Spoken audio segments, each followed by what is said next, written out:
Hello, ladies and gentlemen. Welcome to Tennis Weekly with Joel, Kim, and Chris. On today's Tour Catch-Up, Paul Powers to the title in Stockholm.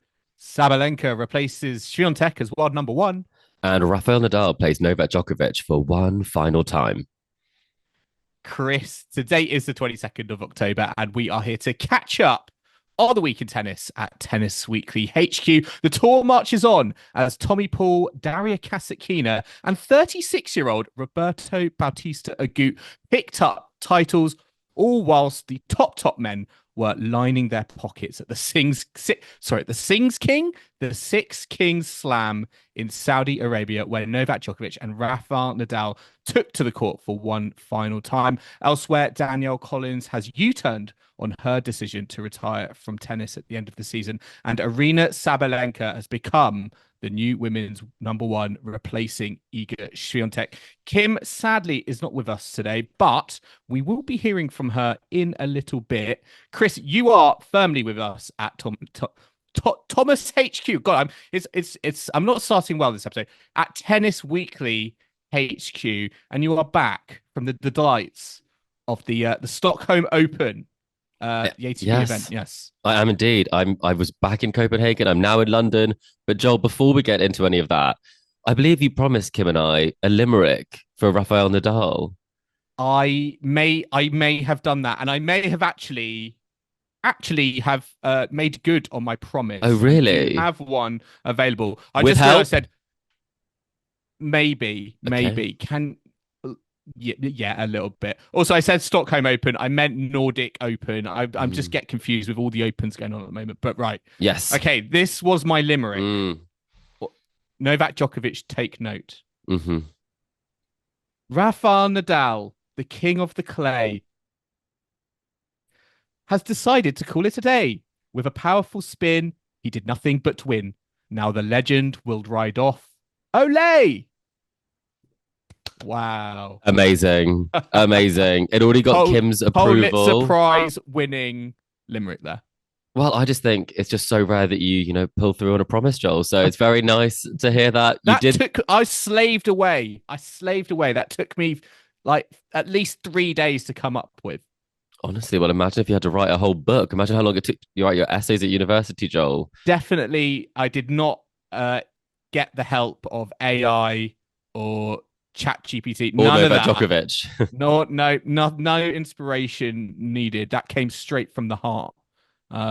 So yeah, maybe I need to send it to Kim. Actually, I wonder if what will Kim think when she hears that. I mean, when she hears it, I think it will all really sing from the page, won't it? But Joel, we could talk limericks all day. I will also talk a little bit about Stockholm later on, but I did have to share something with you. And I'm almost glad that Kim isn't on the podcast this week because of the nature of it, of what went down in Stockholm. Spill the gossip. This is why we have the podcast. We need to hear what happens inside the press room, inside the behind the scenes. Well, I mean, it's a glorious tournament. You'll hear from Alina and I later about that. But in a press conference, it was going very well with Andrei Rublev. Lots of great answers, in very good spirits. It was late at night. And someone asked him about his medical health scare because some quotes previously came out saying that he almost had to have something amputated if he didn't make it to hospital within, I think, 5 hours. And everyone was alarmed by this. The whole of his fandom were alarmed. They all thought, was he going to lose a leg? Because when you say amputation, that's what you normally think of. And the question was asked. It wasn't asked by us. We didn't go for the private medical records of Rublev. Someone else was braver than we were. And he said he wasn't sure how to say it. But he actually said it was his downstairs regions. He almost lost one of his balls. No. I couldn't believe it. Wow. Yeah. And so he was laughing about it now, but it didn't seem particularly funny for any of our male listeners. But he was rushed to hospital. And if it had been 2 more hours, they'd have had to remove one.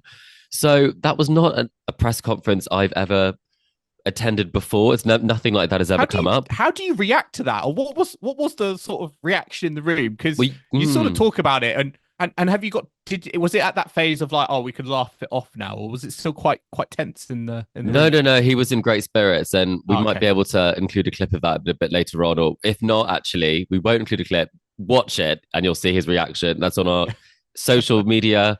We posted that on all social media. So I'm sure Rublev would appreciate the fact that we're getting the word out that it wasn't a leg. It was, in fact, one of his balls. Wow, wow, wow, wow. Well, yes, listeners, go to our socials to check that out. Chris was there. Lots of clips. I really, really enjoyed them. Lots and lots of interview snippets with players behind the scenes. So if you want your extra dose of Tennis Weekly, definitely head to our social accounts. But my interesting, sort of irreverent Mm, thing that caught my attention this week was, and again, we're going to get onto it in this half, the Ningbo Open WTA 500 event, 28 player draw. And what was quite interesting about this event, Chris, was by Wednesday, mm. 25% of the field, a quarter of the players were represented by lucky losers. There were, in fact, more lucky losers than qualifiers. There were six qualifiers, seven lucky losers. It got me thinking, is this the most budget 500 event of all time on the tour, or even in tennis? In history, probably. I mean, the Ningbo Challenger, are we going to call it now? Or maybe it's not even a challenger. Maybe it's Hmm. an ITF 25 at this point, but it's never happened before. No, I don't. Well, it must. It's not. It can't I mean, have. At yeah. I mean, 500 it's level, redefining what lucky loser mean because I wouldn't even say they're lucky. They're like the majority of people. actually, they're It also maybe unlucky, right? In the case of one player. that is very true actually because Yulia Starodubtseva, she lost first round qualies and she thought she was going to be in line for that seventh spot, Mm, and I think she found out whilst on the way to the airport or to her next tournament, and we know this because she tweeted about it. But she found out this news, dashed back, and as I was hearing this, I was like, "Oh, is she going to be in the main draw?" And she didn't. She went through all that for nothing. But it just shows what a crazy situation some players kind of found mm. themselves in. An I mean, unlucky loser that she was then. yeah, but I mean, just for example, Jacqueline Christian, Mm. she I think was the highest seed to lose in qualifying round one, and despite that, found herself in the main draw. Wild. Wow. That is wild. That's a great word for it.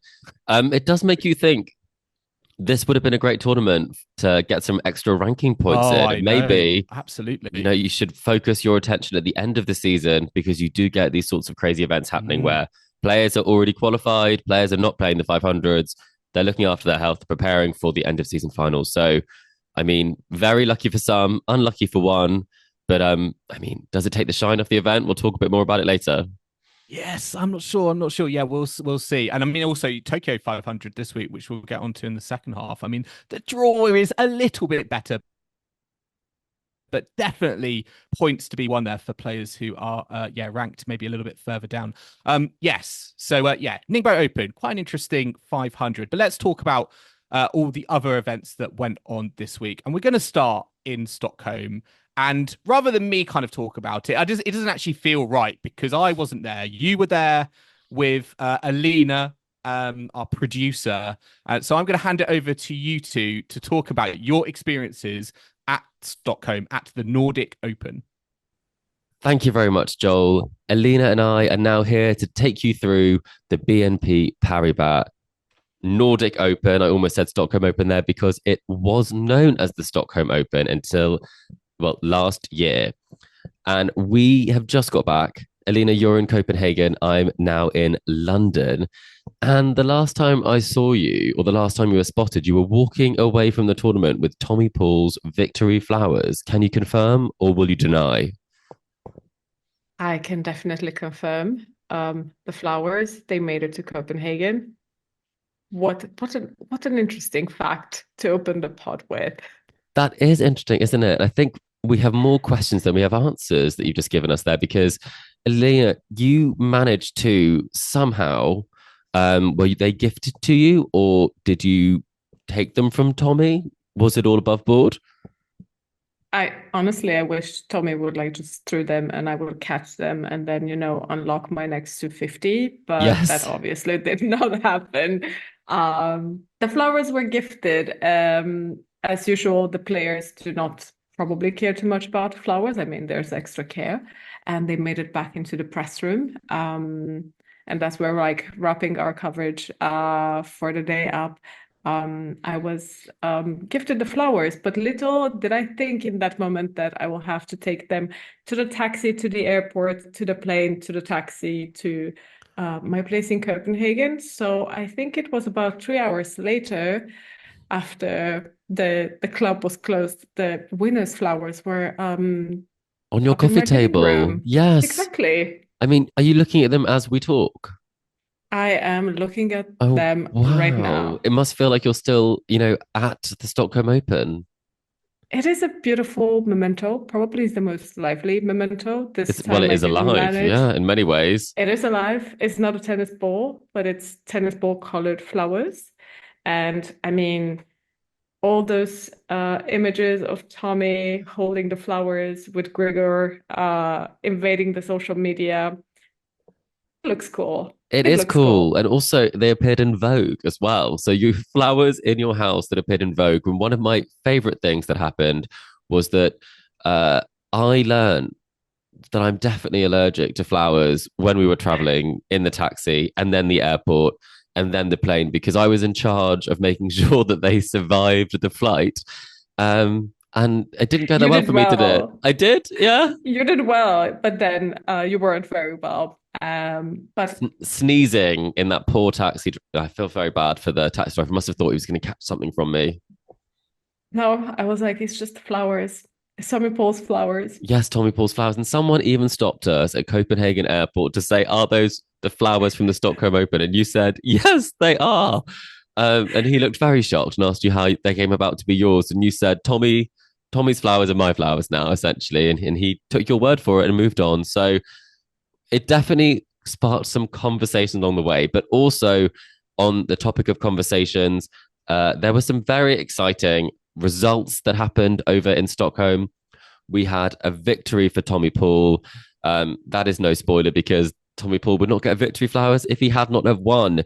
And he played some fantastic tennis across the entirety of the week. In fact, he was pretty much flawless throughout, especially in that final. He was untouchable. Dimitrov could not get close to him there.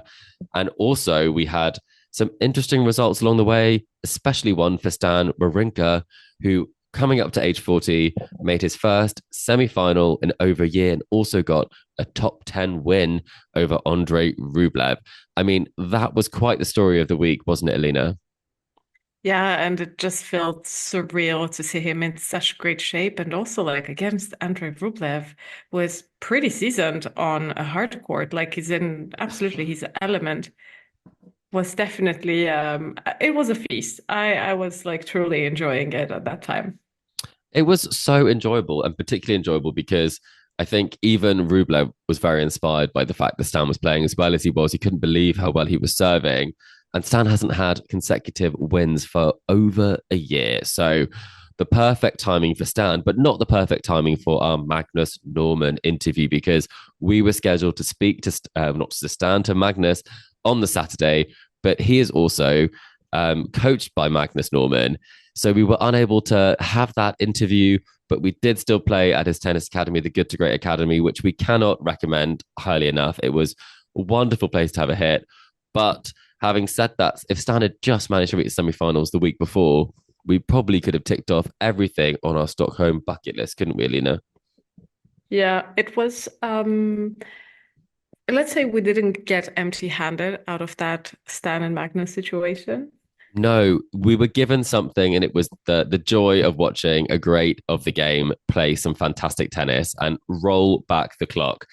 And in terms of the age, we're not going to mention it too much, but Stan was playing at a very historic club. We're not calling him historic in himself, but it is a fantastic venue at, I'm trying to say this properly, Kunlinga Tennishallen. You were there, Chris. Congratulations. I'm not sure you've Good. ever said that was good when I've tried to pronounce something before, but I guess it helps maybe that Going there yes, many and times. many times, yes. 2 years of practice. I may not be able to get, an Ola, but I can get a Kunlinga Tennishallen after 2.5 years of practice. But it's a fantastic venue, isn't it, Lena? Do tell us a little bit more about it. It's one of those iconic clubhouses, Chris, that do you remember from like, especially like tennis albums and It's tennis photo vintage, isn't albums. it? It's like It's stepping vintage into a and magazine. new at the same time because everything is wooden and very nicely polished and handmade from the umpire chair to even the benches. They're just, I believe there's only one side of the court, of the central court, that it's featuring seats. The rest is just wooden benches. Yes. Um, and they are intentionally kept to preserve this classic tennis environment and the entire vibe of the club. Mm. And It's so the unique, isn't exquisite it, Alina? It it is really is. it is a very pleasant place. It has more indoor courts than outdoor courts, but if you go around the grounds, you get to take a sneak peek at the clay courts, which are also absolutely amazing. Maybe we get to hit there next time. Ooh, Maybe that that would should be be on our bucket nice. I mean, it list. was warmer than the last time, but I'm more interested actually in the outside because of the bees. They also keep bees on site, which I thought was rather lovely. And maybe I'm in for some Kunnelinga tennis hall in honey. Maybe that's gonna be the new product in the shop, but I mean, I'm not sure it's it for is just commercial gain, that one. I think potentially the tournament might make a bit more money for them, but it is a gorgeous, gorgeous place. The grounds are truly stunning. And I mean, it's a fun mix, isn't it? Because it's part beautiful clubhouse and part EDM sort of rave that goes on there. And they even had a DJ playing until 1 a.m., which we have to say we're very professional. We were not there until 1 a.m., but we can also tell you that the DJ was. I mean, He might be the we only saw a one few there. we saw a few features on the tournament's social media, but I mean, would you expect anything different from a Swedish 250? ABBA Bostad is until not 1 that a.m. far out. It is not. Bostad is as vibey. It's Boss Star with a roof. It's That's how. Bostad with a roof. That's how you call it. Yeah, I mean, I'm not sure that's the biggest sell for the beautiful tennis hall, but the tennis was fantastic, and so was the time that we had there. And so we should always finish with a peak, a pit, and a pleasant surprise. Alina, you are a pro at these now. You know the rules. We don't end on a pit. Please kick us off with either your peak or your pleasant surprise. I will pick the peak. And I'll say probably just being back at the BNP Paribas Nordic was a peak in itself. Just being back to this like familiar tour, definitely it helped having this heightened experience and just roam the KLTK, A like photographer's dream like yourself, corridors. right? I went probably into every little corner that Every was cupboard allowed. that They wasn't did not allowed as open well. cupboards. That was not allowed. But it's just one of those beautiful, beautiful places. And I definitely like enjoyed being there. And on top of it, this is our first year where we completed what I call the Nordic double. Yes. It's Bostad and Stockholm in the same tour year. Yes, and you have to attend the club until 1 a.m. with both of those. So that's something we can try and do the 1 a.m. Nordic double The next one and year. Nordic double next year. Yes. We'll see And how we that do with that one. But on the pit side of things, I have to come in pretty hard here and say I'm not a fan of the benches. If someone is going, my advice would be to definitely bring a comfortable seat, a cushion or something, especially if you're there for one of the long sessions where it's not split into two. From Friday, it's evening sessions and day sessions. And so if you're there on Thursday, you might want to sit somewhere a little bit more comfortable or take a walk around because it can get a little bit taxing, Alina. Would you agree? or get one of those cushion seats. Pay more. Yes. Okay. We should Pay more for comfort, Chris. pay more for comfort is what we're advising here. But tickets are pretty reasonable. So even a comfortable seat would not set you back too much. It would be about 600 to 700 SEK, which would be about £40. I think it would be 30 to £40. So very reasonable in considering some of the amazing players that you could have seen. But Alina, bring us home. Uh, Pleasant yes, surprise.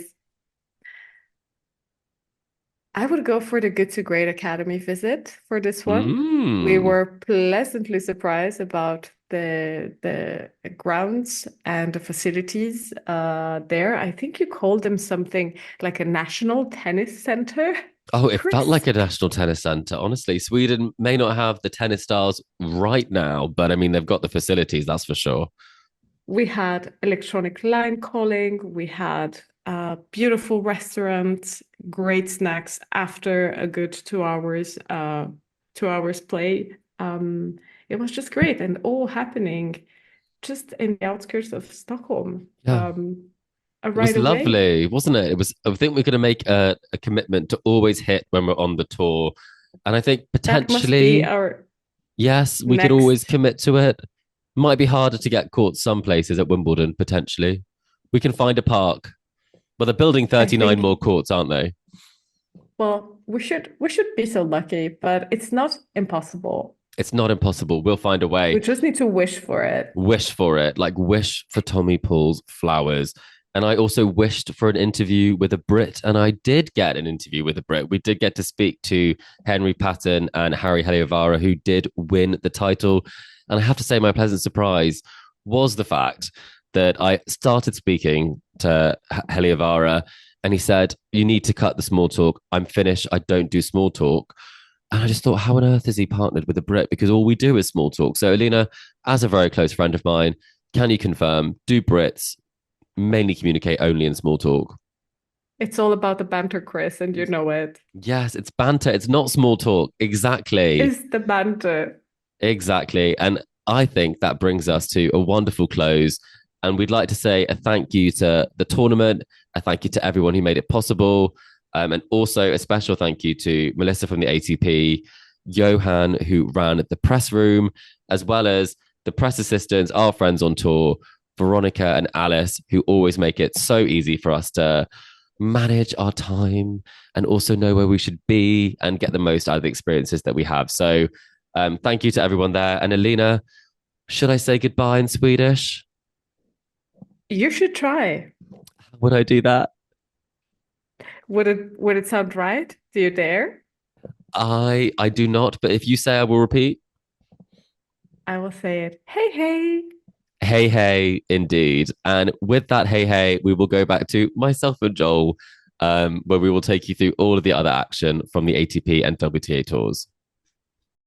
Chris, I've really enjoyed listening to that conversation between you and Alina, but I couldn't just help think what I was a little bit saddened by was last week, I did promise all the listeners that we would hear from Magnus Norman, and unfortunately, it wasn't the case. It wasn't the case, as we've said. He had a job to do as Stan's coach. Stan made it to the semi-finals. We were going to record on the Saturday, but we did. Effort. I mean, we tried. We did make it to the Good to Great Academy. Yeah.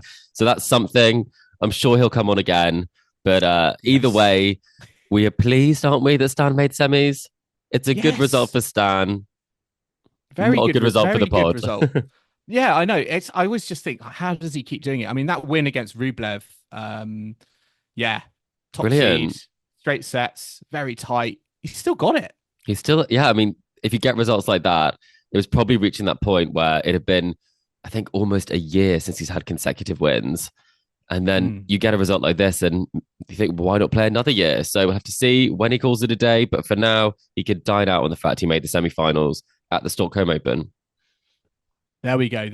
Right. I mean, we also had a couple of other events in Europe on the ATP Tour, the Almaty Open and the European Open. Let's talk first of all, actually, about the European Open, because this had a very surprise winner. Alex de Minaur was the top seed. Stefanos Tsitsipas was the second seed. Both of them did not get to the semi-finals. And our eventual champion was 36-year-old Roberto Bautista Agut. He defeated Yuri Lehechka 7-5, 6-1 in the final. He's now back into the top 50. I mean, this probably will go down as one of the biggest surprises, I think, on the ATP Tour calendar this year, because he has been absolutely nowhere really for the last year or so. Yeah, I mean, Kim will love it. The Spanish contingent doing well. I'm not sure any of us really predicted that. Maybe Kim had a look at this draw and thought this was potential, but did it all come down to that match with Felix? Another final set tiebreak loss for Felix. This really had his name all over it in terms of the level he can play, the level we have seen from him this year. Everyone was laughing, I think, at Felix Auger-Aliassime a little bit after he lost that match in terms of, oh my God, you lost to old man Roberto Bautista Agut. How is that possible? But the fact that he went on to go and win, the tournament, I mean, defeating Lehechka as well, straight sets in the final, just shows the form he's been in. It does. I mean, can he keep it going? There'll be some opportunities at some of the smaller tournaments before the end of the year. I mean, it's a great result of that Lehechka match. Very surprising how easily he was able to break him in that second set. I mean, breaking his serve for fun, holding on to his own. I mean, it really has been like an old school victory week, with Stan pushing 40. We have RBA pushing 37, I believe. He's almost up to that age. And then, I mean, everywhere on the tour, you can just keep going, and you can show the young people that you got something still left. Absolutely. I mean, he broke his foot last year. That's one of the reasons why we've not really seen much of him. His ranking dropped. He's had to go through qualifying. He's not really made many decent inroads at tournaments that he's entered. So yeah, this was a bit of a surprise, but it shows, I think, great determination, great motivation actually, just to kind of persevere and see what happens. So very, very impressive. Tough for the ATP finals though. I was looking at this, and a lot of players could have done with a good run here. We saw Tsitsipas went out to Lehechka early on. True. De Minaur lost early in Stockholm. Also going out early, we had Rublev and Kasper. So it's definitely a case that there's all still to play for going into the final weeks to try and qualify. And we'll see that in some of the draws later on, that the 500s may not be stacked on the women's side, but they are on the men's side. Absolutely. And we also had the Almaty Open where Karen Khachanov won the title there. Now, he won in 3 sets against Gabriel Diallo from Canada, 6-2, 5-7, 6-3. Now, I think this could have been a lot easier than it was because Khachanov was a set and 4-2 up. But yes, he eventually persevered in the end to become champion. So yeah, decent result for Khachanov, because again, he's a player who has not really had a great year. I think he has won multiple titles this season, but regardless of that fact, I think he probably would be looking back on it and thinking, yeah, I could have maybe done a bit. I've sort of left a little bit in the tank there. Yeah, I mean, he's made semi-finals of majors before. He had a really good season. In fact, the last couple of seasons have been really good for him, but he still hasn't made that leap up into really contending at some of the bigger tournaments. So picking up this title is obviously a positive thing for him. As the number 3 seed, he probably was one of the most experienced in the draw. Actually, probably was the most experienced in the draw when you look at it. I mean, obviously, TFO has been more highly ranked, but at the same time, I mean, TFO, you just don't know what you're going to get. And I mean, Khachanov does like to choke a little bit in those big moments. So I think coming through on Sunday, he could breathe a big sigh of relief, because after losing that second set, he must have thought, oh, this is going to go sideways now. And just a word on Diallo, because he is pushing into the top 100. And I do think, he's a little bit of a secret weapon, I think, for Canada in the Davis Cup in the finals in Malaga. So we'll see if he can continue his ATP form into the form for his country, because I do think that he could have a big kind of influence on how Canada do. So we'll have to wait and see. I mean, on the women's side, we had the 500 event in Ningbo, as well as a 250 in Tokyo, the Japan Open. Let's talk about the Ningbo Open. I know I've just sort of been rattling on it, saying it was full of lucky losers and qualifiers, but we actually got a pretty decent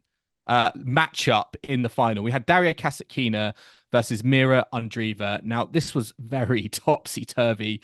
Kasatkina coming out 6-love, 4-6, 6-4. Andreeva was 3-love up in the final set, broke down in tears after the match because she felt it was on her racket, and she, felt like she should have been able to close it. But Kasatkina just eating up yet another WTA 500 title. She loves them, doesn't she? She excels at this level. I saw her win the title in Eastbourne at 500 level.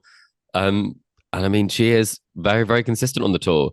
think she's up to number 9 in the rankings. And if we think about it, do we think she might get that final spot? Because Rebecca looks like she might not be playing, in which case she you might. say you say that. I saw this week she was like in Dubai training, and she was like maybe she's trying to just sort of. I feel like she was trying to calm fans because she was like, "Don't worry, guys, I'm training for the finals." But then, will she play it? Who knows? But I mean, she could withdraw at any moment. But at the same time, it's all to play for. And Kasatkina maybe in the know that there is that final spot potentially, and going there as an alternate. She can actually leapfrog Emma Navarro, who is not playing this week also. So very interesting for her. Clearly, there's a lot to play for, and she managed to get it done. But what a shame about the semi-finals, because the final was a great lineup. The semi-finals were also a great lineup, with Badosa making it there, as well as Mukova. And then both of them had to retire. So they only got about 2 sets across both of those semi-finals, which is a big, big shame. Again, injury concerns for these players are not uncommon. Should we be worried at this stage of the season, or will the off-season allow them to recover from this, do you think? I feel like you're always sort of worried, particularly with Badosa, given what she's been through this season. And earlier on, we're thinking about we're wondering if she was going to have to retire from the game. And similarly with Mukova, the heights that she's reached this season, again, annoyingly, just feels like they just get curtailed at some point by injuries that, sad to say, kind of dogged her career so far. But it just shows, though, that when they are fit and firing, they can play very, very good tennis. And Kasatkina the same. I mean, this match was very, as I say, very topsy-turvy. I mean, it went 7 games in a row for Kasatkina, 4 to Andreeva, 3 to Kasatkina, 5 to Andreeva, and then 5 for Kasatkina. I mean, a real kind of roller coaster. What do you make of these sorts of matchups, Chris? Do you like these matchups, or do you think this is just a bit like, one way or then the other?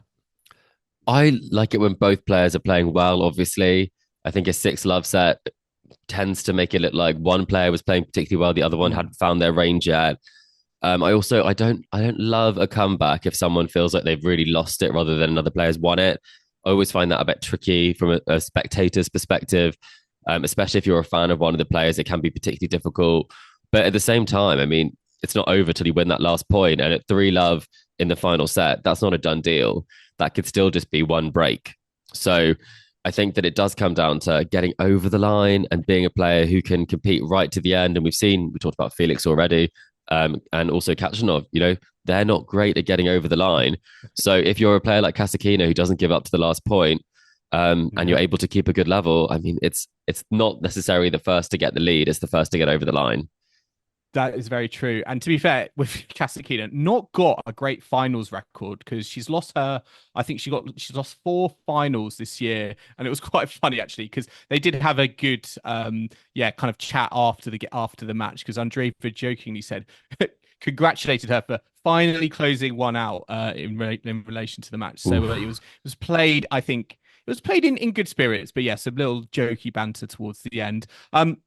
And the final event we had on the WTA side, the Japan Open 250 event in Tokyo, not to be confused with the Tokyo event we've got going on at the moment, which is a 500.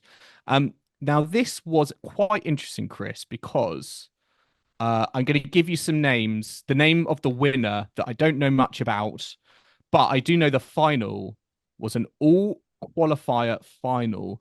Suzanne Lamens of the Netherlands defeated Kimberly Burrell in straight sets to win her first WTA Tour title. She has won a 125, but this is her first, let's say, proper WTA Tour title, a 250. Quite an interesting one, because we do not get a lot of all qualifier finals at this level of tennis. I mean, we don't, do we? It's very, very strange, especially when you see like the draw and all the different pullouts that we had from it. It does make you think that there was a big opportunity for someone to come all the way through like this. But I was having a look at her record, Lamens, and I'd never necessarily seen her play before, but she's actually never made it into a main draw of a slam. She's been in qualifying a few years across all of the slams. but she's only made it to qualifying round two. It's her best slam result. So this is huge for her. And now she's up into the top 100 at a career high ranking of 88. And we've seen this quite a lot. I mean, 250s are there for the taking. We saw players like Sonny Cartel from Great Britain have a standout result there. We have seen lots of players who then break through at this level and then they go skyrocketing up the rankings. I mean, Emma Navarro was winning 125s and now she's a staple in the top 10. So we might see a similar rise for some of these players because it shows that they're able to get it. I mean, we talked a lot about getting it done. I mean, if you don't go down in history for being the person who lost in the final of a 250, titles are what matters on the tour. That's very, very true. And this was a very difficult final because both their semis were washed out. So they're both on double duty. And I do wonder if it did come down to a little bit of who could handle like their conditioning and being able to play 2 matches in one day, because that is a lot of tennis. But yes, all qualifier final. Interestingly, I say that's only the 5th time that has ever happened on the WTA Tour. Yes, Maria Pigossi, Bogota 2022 was the last time that happened. But also, yeah, some interesting matchups. Torsen Golubich, Diaz Kato, and Ivanovic versus Schzink, I think. Wow. Yeah. Who'd have thought? So Well, Ivanovic was in action this week. She was at the Luxembourg Ladies, which is the bigger exhibition, the one I was watching, not the one in Saudi Arabia. So there you go. She's very much still active on the Pro Legends Tour. Yeah, I feel like she's the standout name in that list of qualifiers. But yeah, it's definitely a time for lower ranked players to make the most of those sweet WTA points on the tour. Right, we're going to take a quick break now, but do join us in the second half where we will be discussing Danielle Collins U-turning on her decision to retire at the end of the season, Rafael Nadal and Novak Djokovic meeting on the court for one final time, and we look ahead to a trio of 500 events in Vienna, Basel, and Tokyo. So do not go anywhere. Welcome back to the Tennis Weekly podcast, and it's time, as always, for another game at Tennis Weekly HQ. And actually, I've got a par for the courts for you, Chris. I was actually sort of excited to pitch you once again against Kim, but it's going to be a par for the courts solo edition. Right. Okay. So, am I guessing a player? What's happening here? I'm actually making up on the spot a little bit because I'm trying to figure out what the par score should be. Okay. I'm going to give you the topic whilst I figure that out. A traditional par. Okay. Whilst I figure that out, I'm going to give you the topic though, because as I said before the break, we've got a trio of 500 events to look forward to this week. And to me, these are like some of the premier 500 events, particularly on the ATP Tour, because we've got Vienna and Basel. I almost feel like they're a pair. You can't say one without the other. And I would like you to tell me as many singles champions of Vienna and Basel since 2015, which is when it became... Sorry, I'm going to correct myself here. Since 2015 for Vienna, which is when it became an ATP Tour 500 event. Goodness. And 2009 when it became a 500 event, Basel did. And how many do I have to get? Let's just say. So I'm going to set par score at... There's some gimme answers here. Maybe surely in Basel it's just all Federer, but well, as I say, I'm going back further there because to get a few more names in, but I'm going to say, let's say 6. I'm going to say 6. There's quite a few names. 6. Yes. I think I can do 6. Okay. Oh, Roger Federer counts for 1, right? Yeah. Right. Let's begin. Okay. Sorry. Yes. Okay. Yes. Okay. Well, I'll start over in Switzerland. I think Federer's won it something like 9 times. So he's got to be a shoo-in. That is correct. He's actually won it 10 times, if you can believe it. But yes, last time in 2019. But yes, first correct answer. I know that Felix has won bar the last 2 years, I think. correct. Yes, he has won 2022, 2023. And then I'm fully out on bar. I have no idea of anyone else who's won that. So I'm gonna have to make a hop over to Vienna now. I was there in Vienna last year, so I do know that Yannick Sinner won the title. That is correct. Yes, defeated Medvedev in the final. I actually think Medvedev won it the year before. I paused there and I wasn't should not sure. have said that because you are correct. Yes, he did win 22. Yeah, Daniel Medvedev on the list. So that is 4 correct answers. So 2 more to get par for the courts for this. I have one more than a guess. So I know that Dominic Thiem won because I saw that on Sunday. That is correct. Yes. Do you know what year? Oh, must have been about 5 years ago, 4 years ago. 2020. 2019. The year before the US Open. Was the Vienna champion, yeah. And I'm going back to what year in Vienna? 2015. And you need one more correct answer to reach par for the courts. This is not and easy. As I say, there are a few left on the table in Basel, and there are a few left on the table in Vienna. I am tossing up between 2 players. I don't think Nadal's won either of these. I'm tossing up between. I'm going to go for Andy Murray just because I know he had that incredible end to a season. And I'm thinking in 2016, he just won it and won everything. So I'm going to say Murray, but I was tossing up between that and Djokovic, but I'm not sure Djokovic has won either, really. But I'll say Murray. Murray? You said Nadal. You were sort of not sure about Nadal. I'm not sure this one. I really am not. Said Djokovic. Not sure about Djokovic. Andy Murray. It's a correct answer. Very good. 2016, he defeated Jo-Wilfried Tsonga. So yeah, on that incredible run, the Vienna title was part of it. That was his second title, actually. I did not know that. Vienna. So he won it when it wasn't a 500 then? Exactly, yep. Or he won it in 2015. Wow. Who else could I have had? Well done, Chris. You have reached par for the courts. Any other names you care to give me? Well, I was going to say Djokovic because why not? So Djokovic, interestingly, is a correct answer. He won Basel in 2009, the first year it was an ATP Tour 500 event, and he defeated, do you know who in the final? Federer. It was Roger Federer. 2009. I just figured it's Basel. You just said so. If he didn't win it, he must have come second. Very true. Any other names? The only other person I thought maybe has won it would be, I think Rublev had a phase where he just won 500s. Yeah, that is correct. You could have had Rublev 2020. And then everyone else is a guess. Okay, so you could have also had Alexander Zverev in Vienna 2021. You could have had Kevin Anderson, 2018. Yep.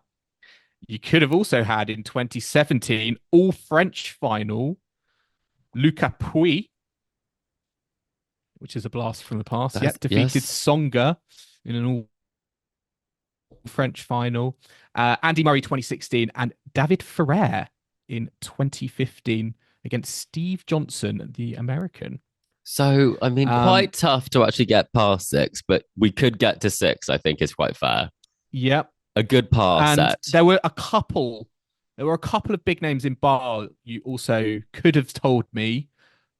Juan Martín del Potro won it in 2012 and 2013. And Marin Cilic won in 2016. So wow. That is your lot. Well, I mean... Djokovic, Federer, del Potro, Cilic, Auger-Aliassime, Ferrer, Murray, Pouille, Anderson, Thiem, Rublev, Zverev, Medvedev, Sinner. Goodness. I mean, it feels like you read a lot of names, but it felt like there weren't many to actually guess with Federer winning it 10 times. Very true. It's quite actually interesting because you look at them and there's been like different champions in Vienna like every year. Whereas will there be another one this year? Yeah, could be. It's a completely different story. Yeah, it is. Well, let's move on to Tennis Weekly mailbag time. And although Kim sadly was not able to join us for this recording, she has actually recorded the mailbag question for this episode, and we're going to hear from her now. As you and everyone knows, I am a big Rafa Nadal fan. So my mailbag question for you both is this. Rafa Nadal faced Novak Djokovic for one final time on the tennis court at the Six Kings Slam in Saudi Arabia. Now that they've played their last match before Rafa's retirement in Malaga, how are you reflecting on the legacy of their rivalry? And how do you think it stacks up compared to other contemporary matchups, such as Rafa versus Roger and Djokovic versus Federer? Oh, what a question that is, because very timely as well, because Nadal and Djokovic, yes, they have faced each other for the last time in the Six Kings Slam in Saudi Arabia. So it is now a very pertinent moment to reflect on the rivalry, the rivalry between Nadal and Djokovic. Chris, what do you make of what would you say you make of the rivalry? When I say the words Nadal Djokovic rivalry, what sort of thoughts come into your head? Well, I tell you what, I think it's more of a grudge match than some of the comments that we've had from both of them who've said how incredible it's been. There's been a lot of love between the two now. I think maturity helps with that a lot, especially when you get further to your career and you understand where you're going to finish in that race in terms of the GOAT and the GOAT by numbers. So I think it's always been spicy. It's been a spicy rivalry because they've always been trying to kind of catch each other at each other's slams. I think there've been some big moments, at Roland Garros where Djokovic has been able to get his number. There've been moments at Roland Garros, especially where Nadal has been able to come through when people maybe had counted him out. And I think there've been some really, really sort of big moments in the rivalry. But I do think it probably is one of those ones where it hasn't always been as hyped as Federer Nadal. I think there's not really sure what the reason for that would be. I think I'll probably put that question to you, Joel, but I think it's always been very close and it's always been very fiercely contested because I've always got the impression they're not the biggest fans of losing to each other. But then with the Federer Nadal rivalry, that just took the headlines, didn't it? It really was the focus for such a long period of time. And it had the matches to back it up, like the ones at Wimbledon. Whereas if I'm thinking about classic Djokovic Nadal matches that went 5 sets, went the distance, I don't have as many that I go straight to immediately. Yeah, I think that's a fair comment. And I do think, with Nadal and Federer and that rivalry, to me, their contrast in styles is greater than Djokovic and Nadal. And I think that's what was so captivating about it, because it really did feel like, we had polar opposites at play there in terms of like Federer, pure quality slicing on the tennis court. Exactly. And you had Nadal, kind of this physical specimen, lots of heavy topspin. So I think it had something to do with that. Whereas, with Djokovic and Nadal, I think some fans might arguably say it's not been at times as attractive on the eye. But what I will say though is it's the rivalry that I think has endured. It's they've played 60 matches in total on the tour.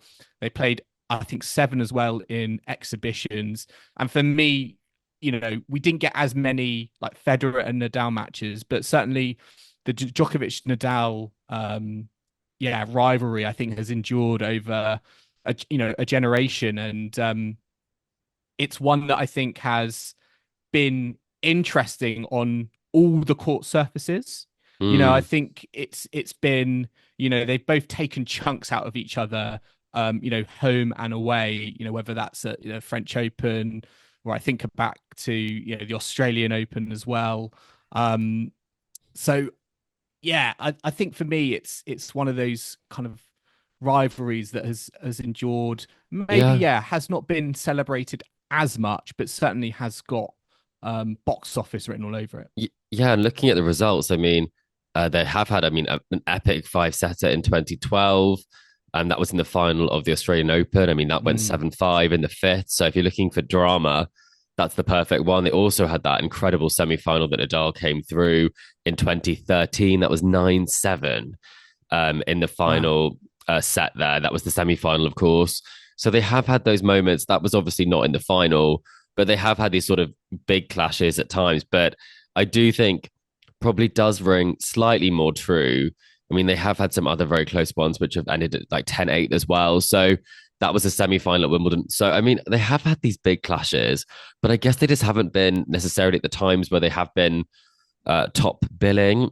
But I mean, in terms of like the final times that they're playing, I think it is something you look back now and you think, was it, I guess, underappreciated a little bit at the time? Because I think a lot has happened where, I mean, it all happened so quickly, from Federer being the one with the most slams. Now, these two have been the standout, who've been, as you say, around and doing it for so long. You know, they're still winning slams as recently as 2 years ago for Nadal, and for Djokovic, I mean, as recently as last year, which seems quite funny to say that neither of them won a slam this year. And the last one was obviously Djokovic. So it's been I mean, it's been a fantastic contest, obviously. And I think you're right around the physicality side of things. But in terms of the final match and exhibitions, I'm not sure this one counts necessarily. What do you think? No, yeah, no, it doesn't count. I think it was just nice, I think, to see them on the court, you know, one final time. Was it worth the money?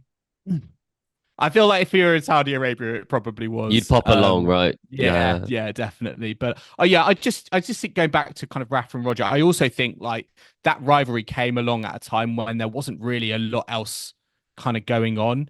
And when Nadal Djokovic rivalries sort of added into the fold, there was sort of, you know, multiple things that we could now look at. Djokovic Federer as well. And I think maybe also that's why, you know, we were always a triangle. Or like we had this like feast. It was like almost impossible to know where to look, because it just felt so intriguing with every big three matchup that we got. Yeah, and obviously Djokovic broke through a little bit later, and he did say in some of his comments recently that he didn't think he could get a look in for quite a while before he won the 2008 Australian Open. So maybe that is also the case, that some people didn't enjoy Djokovic Nadal as much because they were rooting so much for a Nadal Federer final. So that's also potentially the case. But either way, I mean, however it ended up happening, whether it was purely by results and the form, but they managed to play for one final time. And if you are going to put that much money into an event, I mean, having a Sinner Alcaraz final and then an exhibition of, I mean, Djokovic and Nadal, I mean, that is... I know. Is there a better day in tennis that you could have right now? Probably not. Yeah, it was pretty good in terms of the lineup. I'm still not sure how Holger Rune made it as a king, but I asked Stan, by the way, in press. I meant to tell you this. I asked Stan if he was asked, because he's got 3 slams. Was he asked? He said, "Well, actually, the exhibition happens every year. They just did a lot more sort of promo for it this year." And he decided he would focus on the ranking points rather than the money for this one. So yeah, stay true, Stan. Stay true. Yeah, but I was like, surely, I was thinking they must have asked Slam champions first. And obviously, I guess Dominic Thiem was focusing on Vienna, and maybe, I'm not sure, but or maybe they spent all the budget. Another possibility. Possibly. Well, we need to get to the bottom of that. Right. Let's move on and talk about tennis news that's happened over the last week or so, starting with Danielle Collins, who has announced her plans to postpone retirement from tennis, which she announced earlier this season, and compete in 2025. She made this announcement on social media on Thursday night. She said the Danimal story has not reached its conclusion. Chris, what were your reactions to this news? Because, as I say, at the start of the season, we were all kind of thinking, let's cherish it. Let's appreciate Danielle Collins, as much as we can, because we haven't got her forever. But hey, it looks like we've got her for another season. Yeah, it does. And she talked about her fertility has been something that's been at the forefront of this decision. She made it clear that she isn't in a position where she can start that family right now.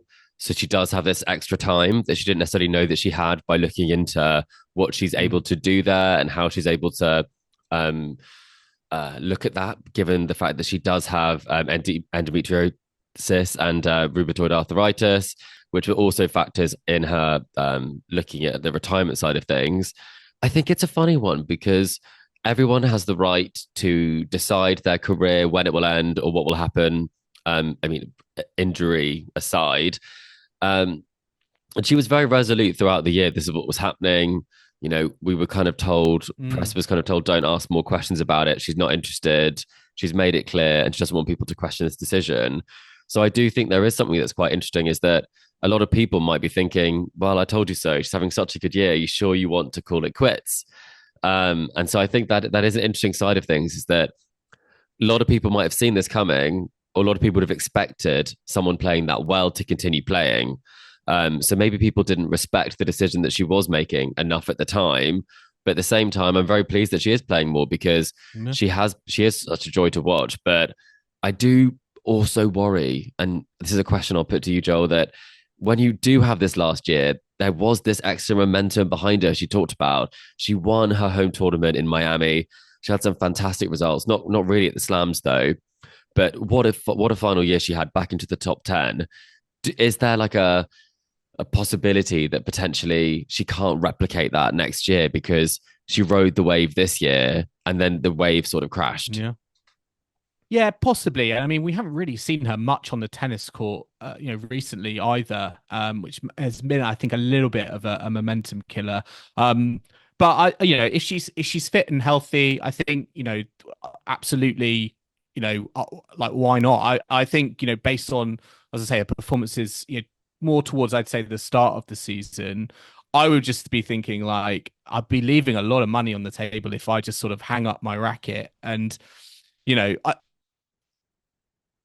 I think that, I think it's clear that whatever, she does, she wants to be doing something. And as you said, it sounds like it's not the right time, for her to start a family, which is quite, the way she kind of talks about it is actually quite sad, I think. But, she's not going to be just, putting her feet up, watching the tennis. Every point she's going to fight for it. Like, it's the last point. And I guess if it was anyone else, you'd think maybe the motivation might not be there, at this point of the career. But I mean, she has loved almost living by every ball this season.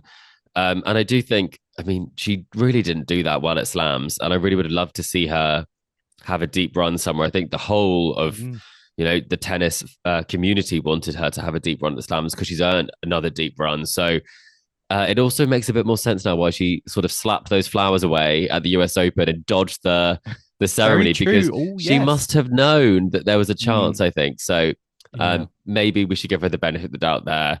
And the US Open maybe shouldn't have given her the flowers, because chances are she was going to come back next year. Well, I'll give her the final word, because she said, while there are no guarantees in life, I hope to build on my 2024 momentum and keep playing until there is more certainty around my personal fertility journey. The only guarantee for now will be some more epic matches. Yeah, that's a mic drop, isn't it? That's so Danielle Collins. Matches. I know, exactly. Right. Let's hope we see her back on the tennis court and hope she can keep up that good form that she's been showing this season. Moving on to a player who has been in good form the whole season, Aryna Sabalenka, who is now the women's world #1. She has replaced Iga Swiatek at the top of the tree. Now, this is quite interesting, Chris, because, these two have been, almost in a league of their own, I think, this season. And Sabalenka has had a stellar season. There is no doubt about that.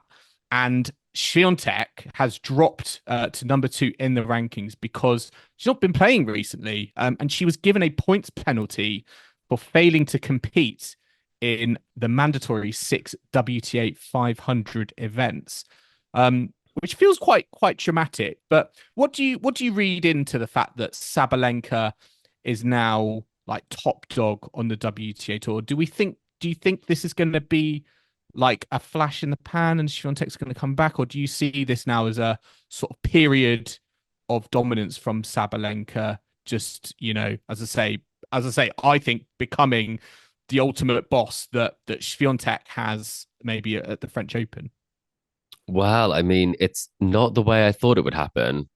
I think I was expecting potentially that Iga would be playing these tournaments, and it would be quite hard for Sabalenka to surpass her points total, despite the fact she does have 2 Grand Slam titles.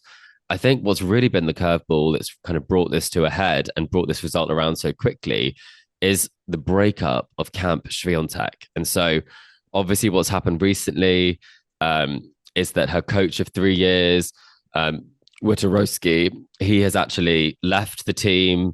Now we've had a new announcement. They've done all the coach swapping. We now have Wim Fissette joining team Swiatek, which is very exciting. But it seems like a lot of these things are kind of happening behind the scenes, and she wants to get them right before she plays. And what I'd say is kind of surprising by this is because that's not been Iga's policy at all. It's been get the end of year ranking however you can. I mean, last year she pipped Sabalenka at the post by winning the end of season finals to secure the end of season ranking, despite the fact she hadn't been necessarily looking like that would be happening. So I think a lot of it is on the Swiatek camp side of things. And there have been lots of, I mean, it is obviously rumors at this stage that potentially her coach did quit because of the amount of control that her sort of, I guess it's a sports psychologist, Daria, has been having over the whole of Camp Swiatek. So I think it's very interesting how it's happened, but I would love to have seen them competing in the big tournaments in Beijing. I'd love to have seen them competing in Wuhan. I'd love to have seen those matches where they're really fighting for the world number one position, as opposed to almost kind of just petering almost been out. gifted. I don't want to say gifted because I think that's unfair to Sabalenka's still taken it from Swiatek, but you're right. It's not really like Swiatek put up as much of a fight as she could have, and they've not been in the same tournaments. It was almost ended on a technicality more than anything, rather than some sort of matchup which we would have loved to have seen in a final, for example, in Asia, like a battle for world number one. Yeah, completely. And we haven't seen them play for a little while either. So I think that is going to make potentially for an even more exciting end of season finals, because it will be a bit of a case that one player will win a slam, one might win two slams, one might win the end of season finals. I think that does make for a really good rivalry. But I also think that the other side of that is that I'm very happy for Sabalenka that she's able to have this time as number one, because I did feel like she was playing the best tennis at times last year as well. They both picked up one slam. And then obviously the end of season finals did kind of put Swiatek over the line there. But I think she deserves her time in the sun, and she didn't necessarily. She joked about it herself, did have many weeks at number one. So having a few more weeks, I think, is definitely deserved at this point. And let's see how long she'll hold on for the number one spot now. Definitely. It all sets up the WTA finals very, very nicely. We do have a trio of 500 events to look forward to this week in Vienna, Bâle, and Tokyo, as well as a 250 event in Guangzhou. Chris, let's talk about some of these because the matches have already happened. Let's start in Vienna because Dominic Thiem, we've got to quickly talk about Dominic Thiem. He has played his final tennis match. He has, I know. He played a couple of tennis matches in the last few days. He had that sort of send-off, which looked very like a great send-off for him. Lots of players were there. He had that match with Zverev, his sort of childhood friend. But then, alas, it is all gone. We are recording on a Tuesday, so matches have already happened. So it was straight sets. He went out to Darderi. Yes, who was really, I mean, he's an aggressive player. And it's just such a shame because it looked like such a close first set that he wasn't able to get over the line there. But I'm not sure he's been training as though he would be playing the rest of the season. So it was definitely a send-off tournament for him. But again, who would have thought that Dominic Thiem would have potentially retired a month before Rafael Nadal? It's unbelievable, and it is sad because it is the fact that careers have essentially stopped his career, and he was at such a peak. So yeah, disappointing and sad to see. I mean, elsewhere, say Zverev is the top seed, de Minaur is there. They are both comfortably through to round two. Just looking, Tiafoe Berrettini, that's quite tasty. Round two matchup. Monfils as well. Just another player. Sorry, Monfils. Just another player who. Monfils. It's Monfils, Joel. Oh, was it Monfils? Right. You got it right. No, you did it right. Got it yes. Right. It's Arthur Fils. Yes. Arthur Fee. There we go. Yeah, we go. I mean, also, yeah, as I say, in Bâle as well, Rublev is the top seed. Casper Ruud is also there. Arthur Fils is there as well. David Goffin into the second round. He's getting it done. Loser. Just for Love you. to see that. Yeah. Anything? Stan the Man has got Manarino. I mean, that's a high number if you add their ages together. Is all I'd say. Is that matchup. It is an experienced matchup. We'll call that one. I mean, you'd have to hope that some of the players who are in the running for the end of season finals have a decent run. Casper was very candid about his illnesses that he's had this year, some of the struggles he's had, trying to find his form again, and his fitness. He's dropped quite a lot of weight, he said. So I would like him to have a good run. But then I've just seen who he's playing in the first round. He's playing RBA, isn't he? Yeah, tough one. Yeah, tough so match. that is going to be a tough match. But I mean, you don't really have anywhere to hide in 500 draws at this time of the season. So every match is going to be competitive, and almost seems like you've either got a top 10 player or you've got last week's finalists. It's not an easy one at all. Yeah, it is very, very tough. And moving on to the women's draws that we've got this week. Tokyo 500 event, the Toray Pan-Pacific Open. Qin Wenzheng is the top seed. Haddad Meyer, the second seed. Who else have we got? We've got Andreescu's winning. There we go. Yeah, exactly. Interestingly, we had Mika Stojsaljevic, GB wildcard. Now, she won the US Open Juniors, so I was very interested to see how she got on. Really annoyingly, she lost in a final set tiebreak in her first round match, but very, very promising. Very promising to see her in the WTA main draw. But yes, Andreescu's there. Yeah, very interesting. And Guangzhou as well. So Siniakova, Bushkova are the top seeds. Katie Bolter, I think, is also there safely into the second round. In Tokyo, yes. Yeah. Oh, sorry, in Tokyo. Yep, sorry. I was She's going for the 500. She is. I've seen her. Well, I think she got quite a nice draw there in it for a 500 event. It's just unfortunate. She's got Haddad Meyer potentially in the quarterfinals again, 2 weeks in a row.